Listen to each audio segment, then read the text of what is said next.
Hi, and welcome to this week's Mortgage Broker broadcast.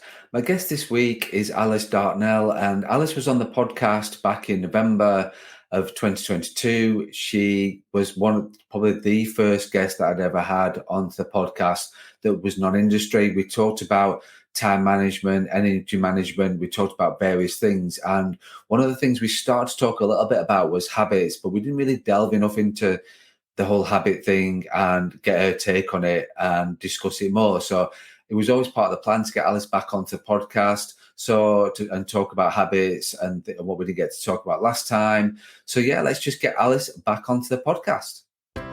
You're listening to the Mortgage Broker broadcast with me, Craig Skelton, the podcast which helps mortgage brokers at all stages of their mortgage broking career. Welcome back onto the podcast. Alice, how are you? I'm good.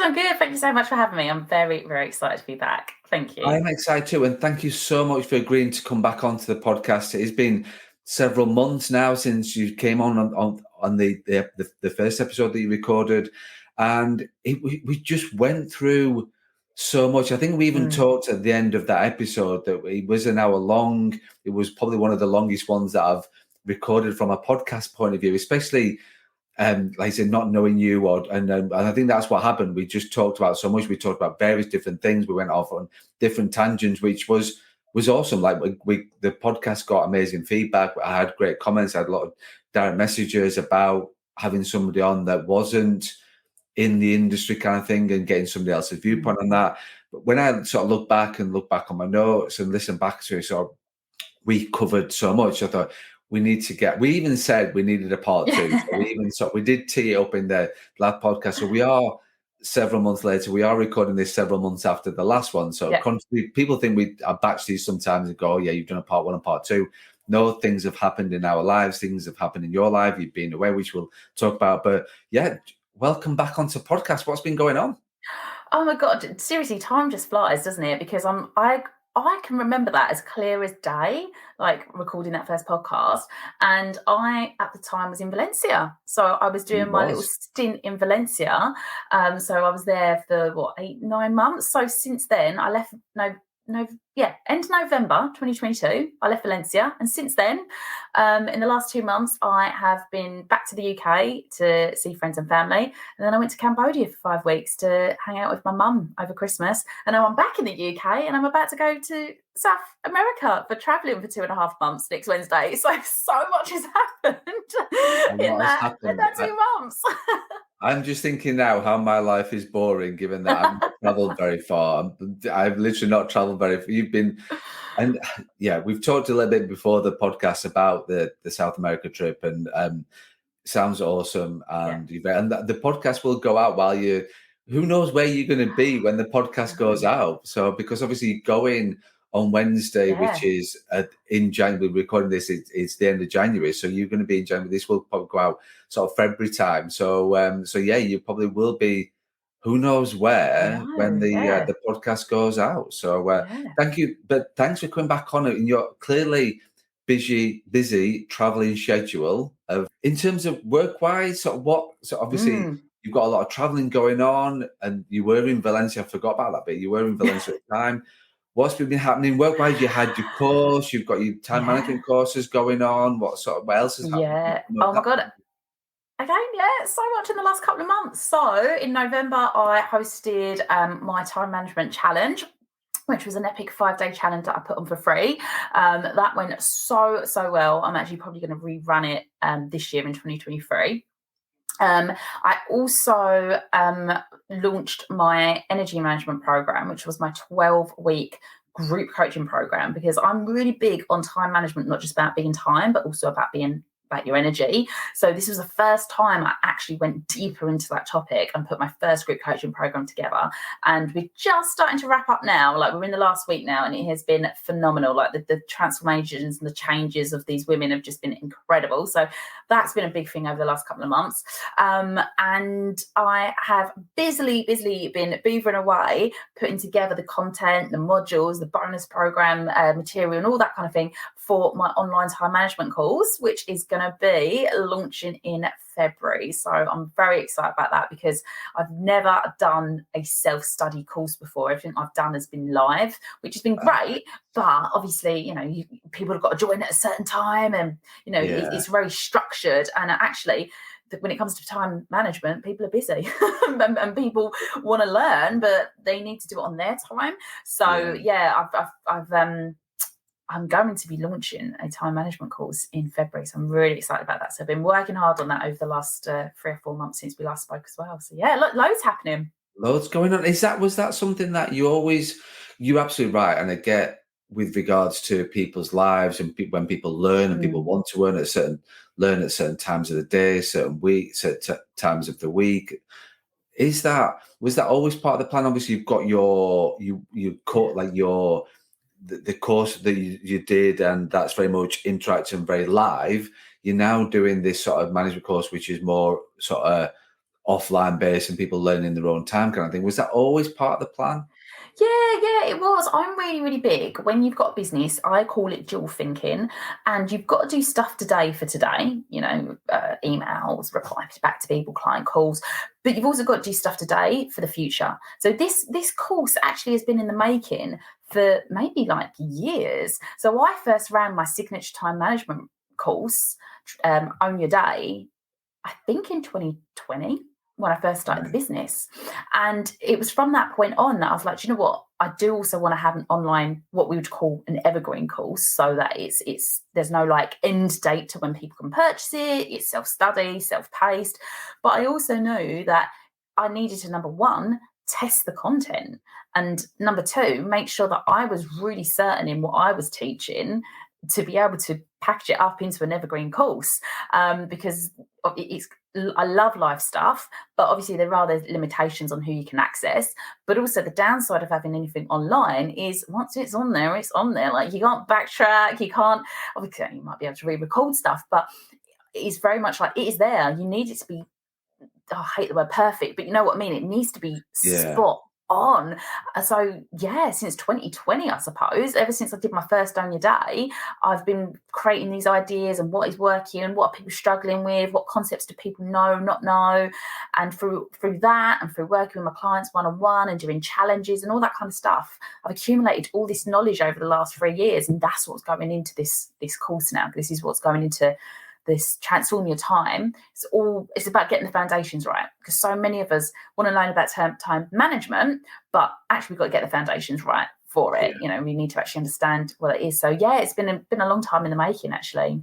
Excellent. I think, like you say, it is. I think when you're building a course like that, then yes, you do crave perfection. I do understand that. If you're creating a reel today, then that's not going to be like, that doesn't need to be perfect. We've talked about that before. It's not that, it doesn't have to be perfection. Whereas if you create an online course that is something that's going to be evergreen and available, then absolutely it's important to have that, make sure it's looking right, and it's sort of people get clarity from what they're looking to get into. So no, absolutely. I wanted to get your sort of thoughts, because we talked about on the last podcast, we sort of talked about habits at the end of it, and it's something that I feel quite passionate about is habits, because like I said, we're recording this in January, it will go out in February, and I've done several posts already about I'm not a fan of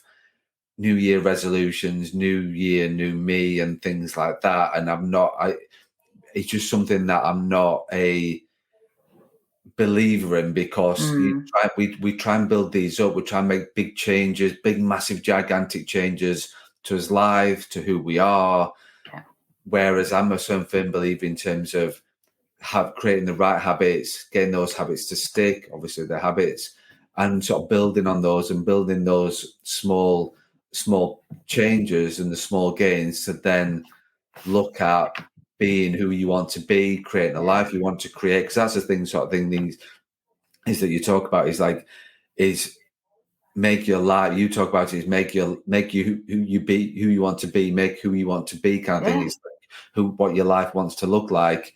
That's down to you to create that. So I just wanted to, just really sort of talk around that, really, from that point of view, and you're getting your thoughts from that point. Because we started to talk to before about habits and routine and things like that. Yeah. Oh my God. Absolutely. Well, first of all, in case listeners aren't aware, the majority of what we do is habitual. So we like to think that we're in full control of everything, but in reality, anything up to, and it depends what study you look at, but anything up to 95% of what we do is a habit. And that's down from tying your shoelaces to how you cross your legs to your thoughts. Like literally everything is habitual. And I think we don't give enough credit or understanding to habits, because habits shape us, because they're the things that we're doing every single day. And then if we're doing something every single day, that's what's going to create us.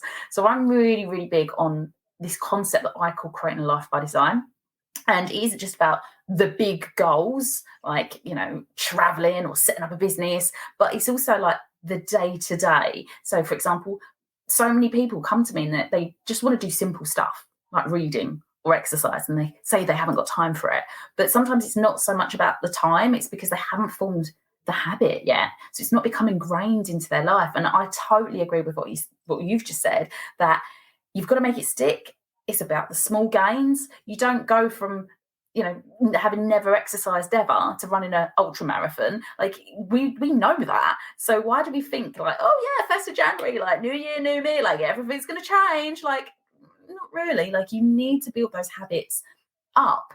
So yeah, no, I'm really, really such an advocate on looking at your habits, like looking at your daily actions. It doesn't have to be perfect. It's just about doing those a little bit each day, or however regular you want, just so that you can build that up. And a big thing that I've been talking about actually this year is this: you don't have to start New Year with a bang. And I think we get so caught up in society with, starting the new year with a bang, all guns blazing. But actually, that doesn't work for so many of us. And, my hands up, I said to my audience, to my clients, I'm not starting 2023 with a bang. Like 2022 was knackering for me. And I got to Kampot in Cambodia where my mum lives. And I just was like, I am done. Like I have mentally checked out. And, I really needed that time to like recoup my energy. So by the time New Year rolled forward, I was still in that energy replenishment mode. I was not ready to start the year with a bang. And I think that's okay. We get really caught up with this like all guns blazing attitude. So then on the 2nd of February, we beat ourselves up if we've not gone to the gym, read, meal prepped, saved, or whatever the common goals are. Actually, we just need to build it up, consistently build it up. And you're going to get better success if you do it slow and steady rather than all guns blazing, and then you'll just burn out within a week and just give up. No, exactly. I think that's, you talked there before about, when you talked about the course, about being on solid foundations. That is the thing with it. It's about being on solid foundations with everything that you do. It's about, like I say, starting the year with a bang, changing who you are. Absolutely, it's important to have goals. Absolutely is. But don't sort of, like you say, we know that we're not going to go to the gym on the 2nd of January and then look like a mixed martial art fighter by the 3rd. Do you know what I mean? Like that is not going to be the case. But we have to be working at it. We have to be consistent. We have to be persistent, and it has got to form those habits to make sure that it happens over a long period of time. But we're just in a world of quick wins, quick instant. Everything is instant on certain things. On a lot of things, but like you say, what is it? 95% of the New Year resolutions by the 15th of January. Oh God, gone. Yeah, absolutely. Yeah. And also I think we put a lot of pressure on ourselves as well. Like I'm notorious for putting too much pressure on myself. I've really had to work hard over the years on that perfectionist in me and quieting that voice. And I can't remember what year it was, but I distinctly remember having a breakdown on 6th of January because I felt like I hadn't achieved enough. I was like, what? And I remember my husband at the time was like, it's the 6th of January. Like, we're not even a week into the year yet. Like, why are you having this breakdown that you've not achieved your goals? And like this, he was just like, what? And I was like, I don't know. And I think it's just because I put so much pressure on myself. I had to start the year with a bang. And unfortunately, I wasn't 100%. And I never get ill. So that obviously annoyed me. as it was. And I'd Right. set myself some really big goals that year, like get my brown belt in kickboxing, learn Japanese. And it's like, yeah, that's not all going to happen by the 6th of January, Alice. So I always get to the 6th of January every year now. And I'm like, it's okay. It's all right. Just take it easy. You don't ease yourself in, build those habits, get consistency. That's better. But the thing is, like you say, we put so much pressure on ourselves because we've got to feel as though, and we worry. We then look at, well, like you said there, I want to learn Japanese. I want to do this. I want to do that. We feel as though we have to make a list of 4, 5, 6, 10 things that we're going to do. But if we just said one, just had one, and looked at the small changes, and then once we mastered that, and that was habit, it's then move on to the next one and to the next one. But you've got to create that, and it's not with habits. It's a case of you can't just give up. But it's got to, like you say, it's got to have that. You've got to be consistent with it. You've got to be persistent with it, because even to change, to change a habit, it's tough, isn't it? It's not an easy thing to do, to change a habit. Yeah, and what we do is we like habit overload ourselves on the 2nd of January, because we say that we're going to do dry January, we're going to do veganuary, we're going to go to the gym every day, we're going to go be in bed by 10, we're going to stop that Starbucks every day so we can save. And then it's like, it's too much. It's like the poor brain is like, whoa, no, back off, just choose one thing at a time. Build it in. That's it. Like you say, you've got veganuary, dry January, going to the gym. Those 3 things fundamentally your body can't physically deal with that. I am no medical expert, but your body cannot deal with it's enough to deal with dry January. You what the effects on your body is from just going through dry January is enough for your body to deal with. Now, if you're gonna, so it's again focus on, like you say, I see people doing those 3 things. I'm going to exercise more, I'm not going to drink, and I'm not going to eat meat. That's great, but can you just do one at a time? Do one at a time very well. Yeah. And I think one of my big problems that I had to get away from was this all or nothing mindset and this all or nothing thinking. And I think when we think more about habits, it gets us into that idea of consistency, and that actually this is lifelong rather than all or nothing, which society, as I think as well, hasn't helped with this all or nothing attitude. As you mentioned earlier, instant gratification, but also it's almost expected, for example, at Christmas, to absolutely binge and gorge, and then come January, 1st of January, swipe it all into the bin or eat it so it's not in the house, and then you do your dry January, veganuary, and all that kind of thing. And it's like this swing from extremes, and I don't think that's good. I don't think that's good for your body, like your mindset, your self-worth, your goals, your consistency. And actually, if we just focus more on like habits, so for example, maybe I'll just drink a little less, or drink at the weekend, or add a few more scoops of vegetables into me diet or whatever. I think that's just, it's for me, it's just better. It's just more sustainable. It isn't. It's more likely. The whole point of it is you're doing this for it to happen, and it's more likely to happen if you do things like you say. It's not you're not sat there on the 30th of December having wine on your cornflakes because you need to get rid of every bottle in the house, and that you've got a mountain of chocolate and you're eating the celebrations you don't really like, just get rid of them. Exactly. You sat there on New Year's Eve with the mounds of chocolate, the mounds of drink, the mounds of bad food, and the rest of it. Sat there on your couch watching the latest box set, thinking I need to get rid of this by tomorrow night, and like you say, it's just it's not. It's more likely to. It's moderation, isn't it? Like what you said, it's okay to drink at the weekend. It's okay to do the, like to go to the gym. You don't need to go every single day because your body needs to recover. Like especially if it's not been used to that, it's okay to go every other day and listen to what you need to, because you're more likely to then, because what we do is we go from all to nothing, and then we go, oh, it's not working. I can't deal with this, can't deal with it. And then we just give in and we go back to by the Blue Monday, whatever day that is in midweek through the month. It's then of January. So we've gone back to the I can't do this. I can't do this. Whereas if you just, for me, it's like just if you just focus on one thing and that is your priority, because you can only prioritize one thing. If you just focus on one thing and shift that forward, a massive, like do it habitual and move it forward. By the end of January, that will be habitual. Then you can move on to the next one. But just it doesn't need to be. If you just want to drink at the weekends, just do that in January. Just that becomes your habit, and then just focus on that. That's just one thing you need to change. That's fine.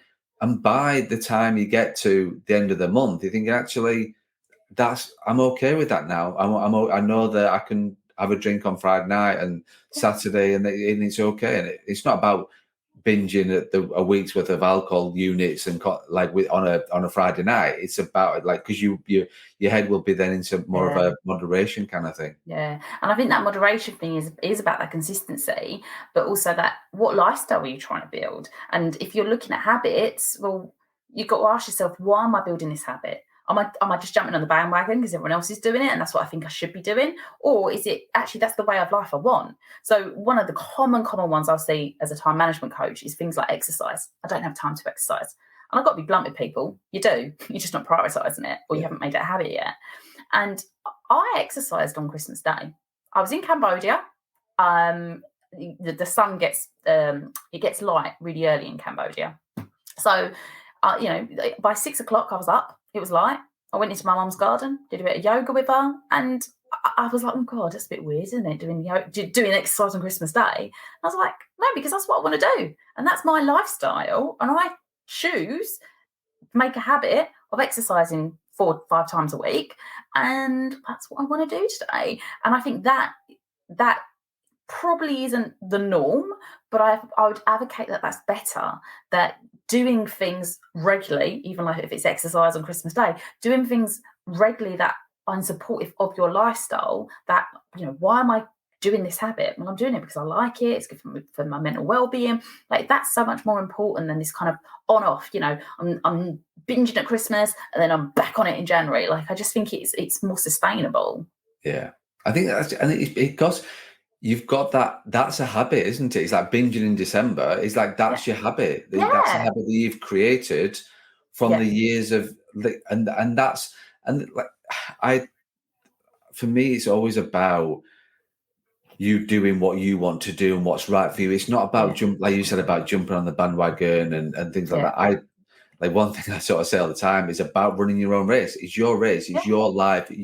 Your goal is your goal. What the finish line looks like, where that is your race. That's down to you and your personal goals and what you want to achieve and your work-life balance and all those other things thrown into mix. Everybody is so different with what their habits are, what their outlooks is, what their goals are, what their trends and how they are from a persistent point of view, consistency.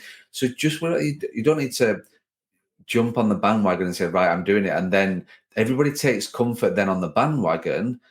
Oh, I've given up now. Like, have you give up? Yeah, I'll give up. Right, okay, that's fine. I can give up then now. I can get. And it's just why? Like, just don't do it in the first place. Just get consistency with who you want to be. I think that's my sort of I love that. my take on it, really, from that point of view of. Because I'm not a bandwagon person. It's always, why am I doing this? And like you say, it's about understanding why you're doing it, why are the choices you want to make, and doing it for you. Oh my God, totally. You've got to be in control of your, like I call it life by design. You've got to be in control of that. Yeah, absolutely. I think that's it. Like you're in control of like your life by design. Like you sort of said on the past podcast that life is not perfect. Nobody is perfect. We have days like, it's just not like there are days like I like talk about the fact that I'm up early in the morning, I'm in the office, but there are days where I'm just get to that point and go, I cannot get out. Like my body's telling me that it doesn't want to get out of bed right. And if then you realize and understand that and you feel the benefit of that, then great, that's okay. Like, we're not perfect, are we? But like we're not going to sit here thinking, like you sort of saying there about exercise on Christmas Day, people are going, oh my God, Alice is on it day in, day out, consistency, which is to a certain extent, but we don't all need to sort of worry about exercise on Christmas Day unless we want to do it, unless that's part of our routine. And that for me is the days and the weeks routine is sort of, for me, Monday at this time, this happens. Tuesday, this doesn't, like, this happens. Wednesday, this happens. So if it's Christmas, to a certain extent, people allow that sort of break, shall we say. But if you want to be consistent with it and your habit forming, it's like, well, it just happens. It's like, thing for me is sort of doing what I want to do, and the benefits of, like, I do my breathing, I do the cold showers, I do and it doesn't matter what day that falls on.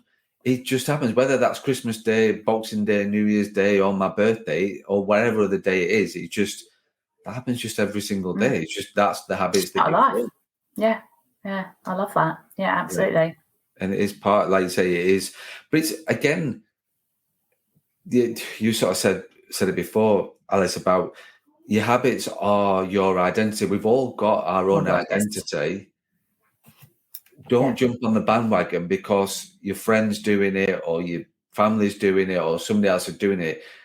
It's your right. You want to have your own identity, and everybody does. Like, everybody feels that way. Well, that's okay. Then form your habits around to then form your own identity. Yeah, I think that's really, really crucial, actually, because it's a bit of a chicken and egg situation now, because your identity will shape your habits, but your habits will shape your identity as well. So you really do have to work together on both of them at the same time. And I think sometimes we forget that. So when we embark on a goal, and I know we keep using these as examples, but I think everyone will resonate with them. But when we say, like, I'm going to eat healthier, I'm going to go to the gym every day, we're just focusing on the actions. We're not actually thinking about the identity behind it. And then the problem with that is that because we haven't thought about the identity, we are forcing ourselves to take an action. So if you start identifying yourself as a healthy person, someone who nourishes their body, someone who likes to move their body, you're more likely to eat healthy and go to the gym, because that's who you believe you are. But if you don't believe that, you're just trying to motivate yourself to go to the gym when you don't inherently believe it. And I think sometimes we forget about the identity piece when it comes to our habits, and it's so important. And it's really important as well, because habits actually are part of, like, your neurological process. So the way we think, feel, behave, it's ingrained in our brain. And if we want to change our habit, we've also got to change our thinking. If we want to change our thinking, we've got to lay new neural pathways.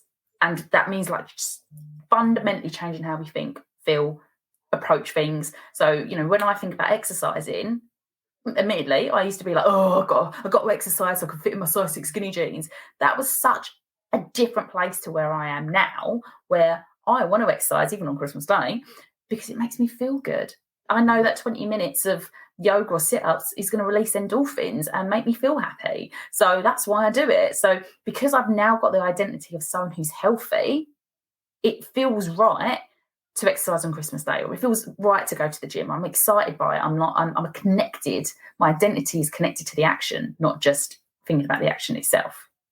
And that's because your brain's not, like you said, about from the neurological point of view, your brain's not, that's habit forming. So that is like the norm to that. So that your brain's not scared and preparing you for something that's going to happen that it doesn't know is going to happen. So but once you've decided that is who you want to be and that's your identity, and you believe in that and understand that's what you want to be, then it's then those small gains, those small steps, that thing to then for you to achieve that identity. And once you've got there, it's then just easier just for that to happen consistently.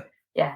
And if anyone's a bit confused about, like, this identity thing, I've got a really great analogy where I cannot remember where I stole this from, so I do apologise. But I heard this somewhere, and it said, if you were a vegan and you went to a barbecue and your friend put the juiciest sizzling steak on the barbecue and was like, do you want a bit? You wouldn't contemplate eating it because you're a vegan. You don't eat meat. That's your identity. Your identity shapes your habits. The problem is, if we translate that into somebody and it's January and I'm on a diet, and then they go, oh, look at that steak or cake or whatever it is, and they're tempted, they're now got a conflict of decision of, future me wants to eat the cake or whatever, but like me wants Yeah. to eat the cake, but the future me wants to be healthy. So now you're in conflict. Whereas actually, if your identity is I'm a healthy person, I always look after myself and nourish myself, you don't have to make that decision. The vegan isn't making the decision whether to eat the steak. It's a no. It's Yeah, not identity. And I think that's so underlooked that we when we go and trying to form habits, we just look at the action. We don't think about that identity piece and how we're thinking and feeling behind it. no, and to be fair, that's a great analogy to understand exactly, because that is it. Like and I understand that, because as a vegetarian, if you if you put a steak in front of me, he wouldn't even enter into a conflict. He wouldn't even be there, and that's well, no, I don't eat that like that. And there's not, doesn't matter what anybody would say or anybody like that. There is no that is my identity of who I am. So it's not like, and people would, and the thing is as well, is that when people know your identity, and your friends and family know your identity, they never give you that conflict. They will never put that conflict in your head, because it's not even something to even discuss or then, because that is my identity. So like you say, it's like choosing to go to the gym at okay, what do you want? So your partner starts saying, come on, let's watch this movie, let's get some popcorn, let's get a bottle of wine, let's sit on the sofa, kind of thing. If your identity is, well, and that's a Thursday night at 7:00, but then your identity is, well, now I go to the gym a Thursday night at 7:00 and I do this, or I go for a run, or do something, or do yoga, whatever that is, or meditate, whatever it is that's your identity. It's just like, well, why would you even suggest that? Like, that's not, there's no conflict in that, going, do you know what? Yeah, it's cold outside, I shouldn't go for a run. Yeah, or you got that conflict in your head, thinking, and give yourself all those reasons why you should be sat on that sofa, watching that latest film, sat with a bag of popcorn and a bottle of wine. It's just, well, no, that's not, like, that just doesn't happen. It's like, not who I am. Yeah, exactly. And that is just, I've never thought about it in that way, but that is exactly how you work, like who you are and how you work, and that's sort of your friends and family shouldn't put you a conflict with that, because that's your identity and they know who you are. And the benefit of that as well is the more you think in that way, the more you're laying those new neural pathways, they're strengthening. We know that they fire and wire together. Now you're embedding your thinking in. It's going to change your actions. Your actions are going to change your habit. And now we're creating a positive spiral rather than a negative spiral of like, oh, well, I fell off the bandwagon, so like I might as well eat the whole packet of biscuits and I'll start again on Monday. And it's only Tuesday this week. And when your friends as well understand your identity and what habits are important to you, then they can accommodate and work with it as well. So, for example, at the moment, I don't have a house. As you know, I've been traveling around and stuff. So when I'm back in England, like I am at the moment, I have to stay with my nan or with friends. And I don't have to tell them that I'm going to exercise, because they know it's part of my identity. They know that I love being a healthy person. And that's not to say, if you look on my Instagram, like, I love cake and cocktails. But, I also love being healthy and I love exercising. So, my nan doesn't have to go, oh, you're exercising. Like, she knows. And that's the same with, like, I'm just about to go to South America for 2.5 months. Obviously, I'm packing my gym trainers. And I don't have to tell my friend who I'm going with. And I know, because she's a CrossFit fanatic, she'll want to exercise while she's away as well. So we haven't even had that discussion. We just know, because we both know each other's identity, that we're both people that love movement, activities, love to be healthy, etc., etc. So it just makes it easier as well, I think, for other people to interact with you and support you, I suppose, as well with your goals. I think that's it. Like, what I was thinking there, Alice, is like supporting you. So because then if they know, like if I sat there and we went out for dinner and on the menu, like I picked a meat dish, people would know, like, would be, what are you doing? Like, what's going, like, so they would keep you in check with your identity. Your friends and your family would keep you in check and support you and be a positive rather than negative. They would question you in that. So like if they know that, they would be saying to you, like, if you're not packed, why come you not pack your running trainers? Why we're going away for 2.5 months? Yeah. Where's your running trainers? Yeah. And that's the kind of motivate. They know your identity, so they can help motivate that. Not question it, sort of saying, "What are you packing your trainers for? You're going away for 2.5 weeks. Why are you even thinking about running?" Yeah, you're on holiday. Yeah, relax. Exactly. Yeah, you've got 2.5 months off doing what you want to do. Yeah. It's then the flip of that, like I said, turning that into support and a positive from the negative of, well, why would you not be doing that? Why would you why are you not packing your trainers? Where are you running trainers kind of thing? And that's, I think we forget sometimes of turning that negative into the positive and the support that is actually out there. But people need to understand our identity. Friends, family, support network need to understand our identity before they can actually support and help you in terms of what you're doing. Yeah, definitely. Yeah, I think it's really underlooked. Definitely. It's a good point. I've never ever thought of it in that sort of way before, but it's a good analogy in terms of looking at that, because we can get to, like, I talk about distractions, and we can easily get things about it. Like, distractions can easily happen, especially when you're self-employed. You run your own firm. I run your own firm. People, mortgage brokers that listen to this podcast are self-employed. A lot of them work from home or work in office by themselves. There is plenty of distractions going on. But I think once you've created that identity, it's then, well, this is what happens. And structuring your week, structuring your days, forming those habits to make things happen. Like you said, you go back to the fact that you've got to look at what do you want to look like? What do you want to be seen as to the outside world? What do you want to look like? What do you want to stand for? What do you want to be?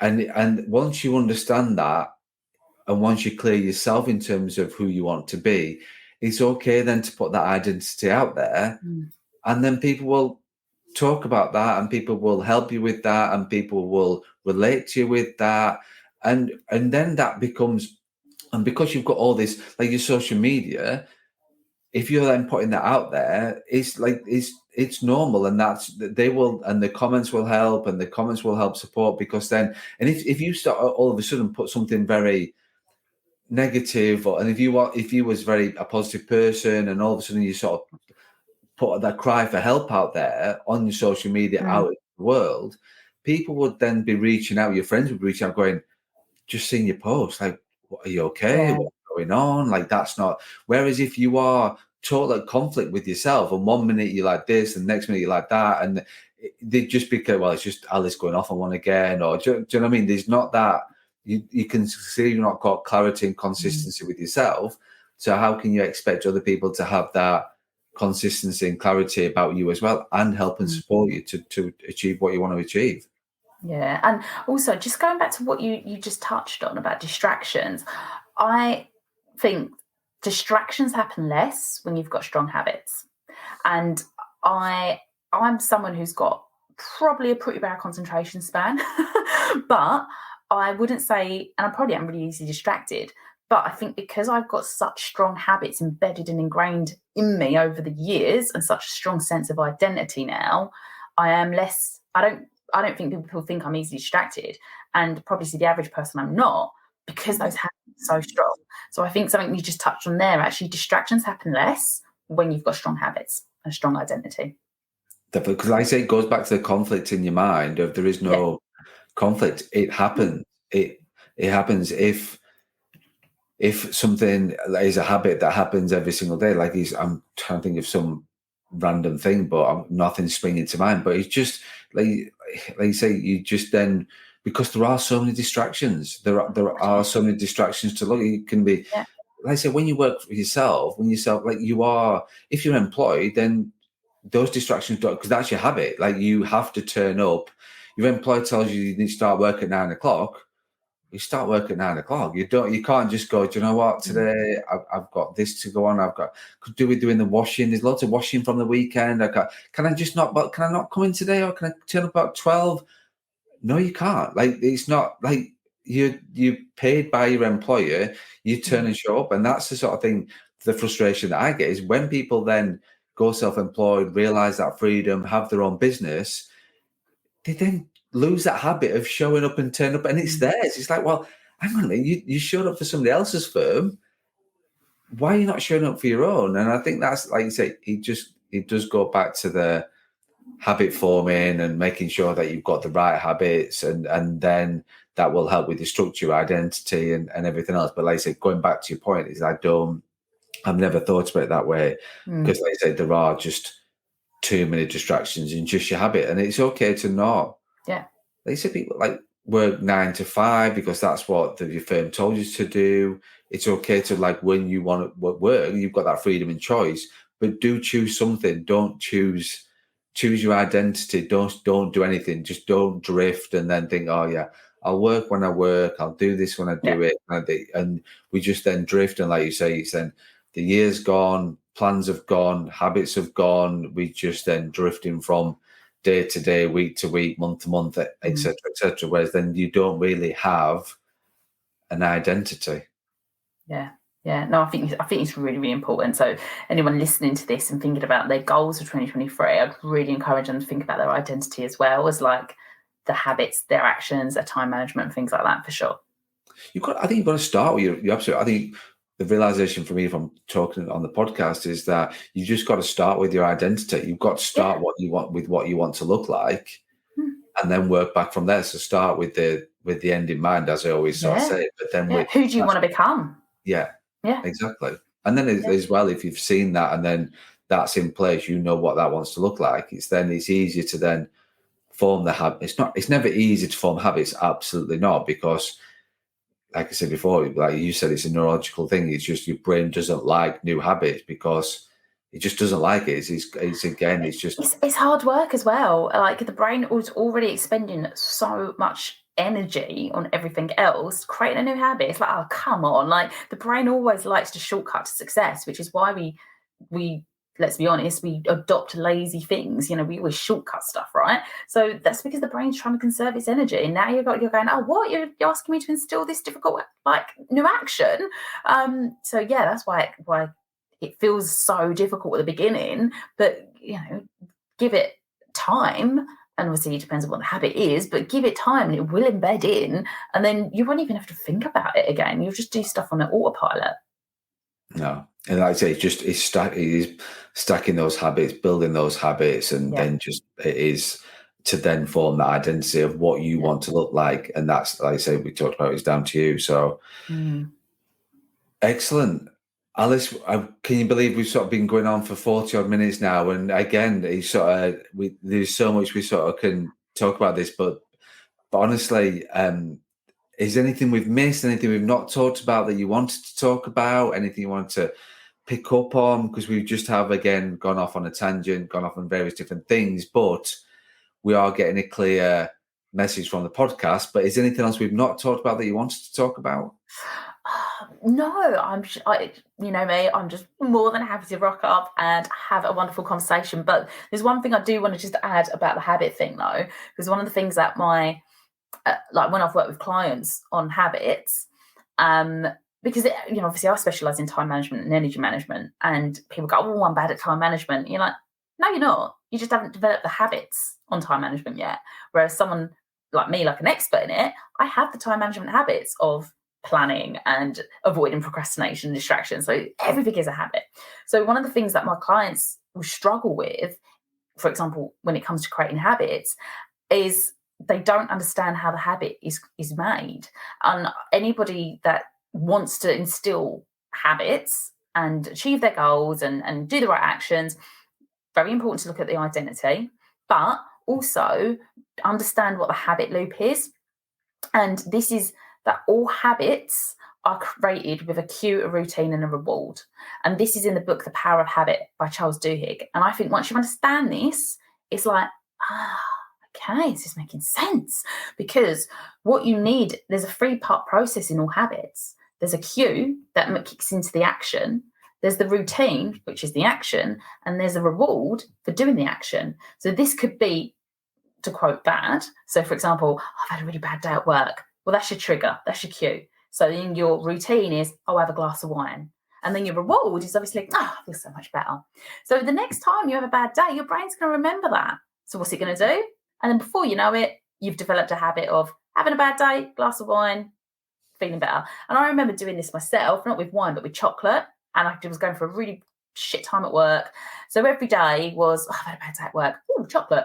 And then before I knew it, I put on like half a stone within like 2 weeks or something. And it was like, what? Where did that come from? And I'd unknowingly developed this habit of binging on a bar of chocolate every night because this cue routine and reward.